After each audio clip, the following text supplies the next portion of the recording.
વાગરા વિલાયત ભૂખી પુલ પર ગોઝારો અકસ્માત, ઊંચાઈ પરથી અર્ટિગા કાર સીધી નીચે પટકાતા ચાલકનું સ્થળ જ કરુણ મોત, 3 ઘાયલ। વાગરા તાલુકામાં આજે વહેલી સવારે એક ભયાનક માર્ગ અકસ્માતે ચકચાર મચાવી દીધી છે।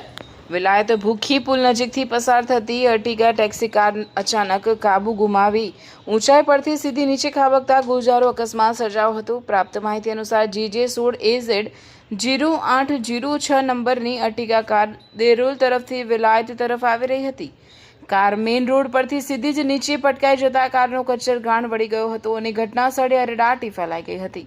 આ કારમાં એક પરિવાર દહેજ સ્થિતથી પરત જઈ રહ્યો હતો। પરિવારના સભ્યો સિવિલ હોસ્પિટલમાં પોતાના પરિજનોની ખબર અંતર પૂછી પરત ફર્યા હતા ત્યારે વિલાયત ભૂખી પુલ પર કાળમુખા અકસ્માતે તેમને ઘેરી લીધા હોવાની માહિતી સામે આવી છે। અકસ્માત એટલો ભયાનક હતો કે કારમાં સવાર ચાલકને ગંભીર ઇજાઓ પહોંચતા તેનું સ્થળ પર જ કરુણ મોત નીપજ્યું હતું, જ્યારે કારમાં સવાર એક બાળક સહિત અન્ય 2 વ્યક્તિઓને ઇજાઓ પહોંચતા તાત્કાલિક સારવાર માટે હોસ્પિટલમાં ખસેડવામાં આવ્યા હતા।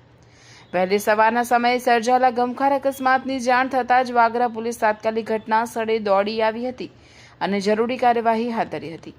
પોલીસે અકસ્માત કેવી રીતે સર્જાયો તે અંગે વધુ તપાસ શરૂ કરી છે।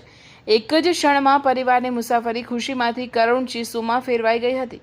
ઊંચાઈ પરથી કાર સીધી નીચે પટકાતા સર્જાયેલા આ ભયાનક અકસ્માતે ફરી એકવાર માર્ગ સુરક્ષા અને વાહન ચાલકમાં સાવચેતીના મુદ્દે ગંભીર સવાલો ઊભા કર્યા છે।